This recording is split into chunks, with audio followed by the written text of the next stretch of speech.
네, 국내 조선 3사가 수출 목표치를 지난해보다 많이 올렸다고 합니다. 그럴 만한 이유가 있을 것 같은데요. 김정우 기자. 네, 우리나라 조선 기업들이 최근 어려움을 겪고 있는 거 다 아실 텐데요. 네. 지난해 하반기에는 수주가 조금 늘었습니다만 연간으로 봤을 때는 여전히 좀 아쉬움이 크게 남았던 게 사실이거든요. 근데 이들 기업들이 올해는 수주 목표를 굉장히 공격적으로 상향 조정했다는 소식입니다. 현대중공업 그룹에 속한 한국조선해양은 올해 수주 목표치를 149억 달러로 정했는데요. 네. 이는 지난해 수주 실적인 100억 달러를 크게 웃도는 수준입니다. 삼성중공업과 대우조선해양도 지난해 수주액이 55억 달러 정도에 불과했거든요. 근데 올해는 80억 달러에 근접한 수준까지 높이겠다는 목표를 제시했습니다. 업계에서는 최근 조선사들이 워낙 부진했었기 때문에 올해는 좀 공격적인 수주로 실적 회복에 나서겠다. 이런 포부로 분석을 하고 있습니다. 여기서 수주가 더 줄면 이제 정말 위기거든요. 네. 이게 올해 하반기에는 선박을 짓는 도크가 빌 수 있다. 그런 심각한 우려까지도 나오고 있는데 실제로 그렇게 도크가 비면 이제 일감이 없으니까 네. 그만큼 손실이 크게 늘어날 수밖에 없잖아요. 그래서 아무래도 지난해는 이제 코로나로 직격탄을 맞았었는데 올해는 선박 발주 환경이 그것보다는 나아질 것이기 때문에 조선사들이 이런 기회를 좀 놓치지 않겠다는 위기 의식에서 나온 목표로 이해하시면 될 것 같습니다. 네. 지난해에도 그 조선사들 수주 랠리 소식을 전한 바가 있는데 지금까지도 지금 계속 이어지고 있다는 겁니다. 이재 기자. 네, 오늘도 나왔습니다. 네. 삼성중공업의 따끈따끈한 수주 소식이 한 9시 20분에 공시로 나왔는데 이 오세아니아의 지역의 선주로부터 대형 컨테이너선 2척을 수주를 했다라는 소식이 네. 있었고요. 이게 계약 금액이 2,300억 원이고 선박들은 2023년 1분기까지 선주사에 순차적으로 인도될 예정입니다. 관계자는 선사의 수익성이 잘 되고 있다. 개선돼서 올해 상반기 시장은 컨테이너선이 이끌 것이다라고 얘기를 하기도 했습니다. 이렇게 조선사의 수주 랠리를 연초부터 이어지고 있는 상황인데요. 올해 첫 수주 시기가 지난해보다 크게 앞당겨졌습니다.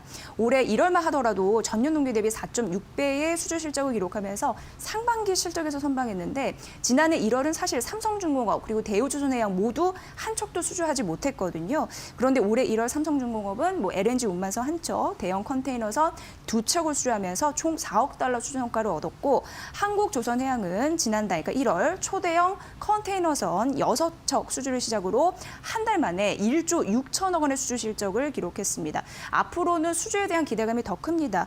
대우조선해양 같은 경우에는요. 무려 1조 1천억 원대 수주를 기대하고 있는 상황인데 지난해 이 건조 의향서를 체결한 게 있거든요. 이게 올해 수주로 이어질 것이다라는 부분입니다.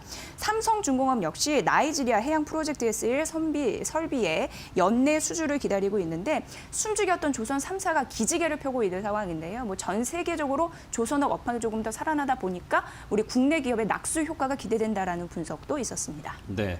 자, 조선주에 대한 관심 생기시는 분들을 위한 투자 전략도 챙겨드려야겠죠. 네, 성종 기자.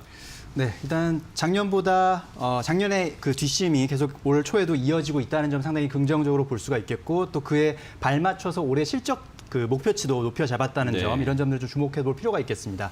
다만 실제로 그럼 올해 실적 전망이 어떻게 지금 집계되고 있느냐를 좀 따져볼 필요가 있는데요. 일단은 조선 빅3 조금씩 업체별로 온도 차이가 있습니다. 한국조선해양 같은 경우는 작년보다 올해 더 좋아질 것이다. 반면에 대우조선해양은 작년보다는 올해가 좀 덜 할 것이다. 네. 그리고 삼성중공업은 작년에도 안 좋았는데 올해는 그나마 작년에 안 좋았던 걸 조금 회복하긴 하지만 네. 적자를 벗어나지는 못할 것이다. 이렇게 네. 일단 정리를 할 수가 있겠고요. 자, 그러면 이제 증권사에서 이 각 종목들에 대해서 목표 주가를 제시하고 있는데 네. 보니까 한국조선해양 같은 경우는 최근에 잇따라서 목표 주가가 상향되는 그런 사례들이 발견되고 있거든요. 네. 그만큼 조금은 이제 지금보다는 나아질 것이라는 그런 가능성이 나타나고 있고 네. 대우조선해양 같은 경우는 올 들어서 특별한 목표가 조정 사례는 아직 안 나오고 있습니다만 현재 주가 대비 평균 목표 주가를 비교해 봤을 때 상승 여력이 한 20% 정도는 있다. 이렇게 네, 지금 네. 평가가 되고 있습니다. 반면에 삼성중공업 같은 경우는 최근에 좀 목표 주가를 하향 조정하는 그런 의견들이 나오고 있거든요. 그런 점들을 잘 참고를 하시면 좋을 것 같고요. 마지막으로 좀 조선 시장의 흐름을 한번 짚어보시면 투자 판단을 하시는 데 좀 도움이 되실 것 같습니다. 일단은 작년 하반기부터 해운 운임이 좀 상승했던 점, 그리고 네. 그러면서 조선 발주가 좀 늘어나면서 수주 소식들이 들려오지 나오지 않았습니까? 네. 이런 움직임이 올해까지는 이어질 것으로 예상이 되고 있고요. 그러면서 내년쯤에는 조선사들의 수주 잔고가 확대되고 그것이 조선 단가, 그러니까 배를 만드는 가격이 좀 올라갈 것으로 예상이 되고, 그러면 결국은 그것이 조선사들의 실적 개선 그리고 밸류 확대 이렇게 네. 이어질 것이다. 이런 의견들이 있으니까 참고하셔서 좀 장기적인 안목에서 투자 접근을 해보시는 것이 좋겠다는 의견입니다. 네. 자, 장기적인, 중장기적인 관점에서는 투자하시기 괜찮다라는 얘기로 좀 요약할 수 있을 것 같습니다.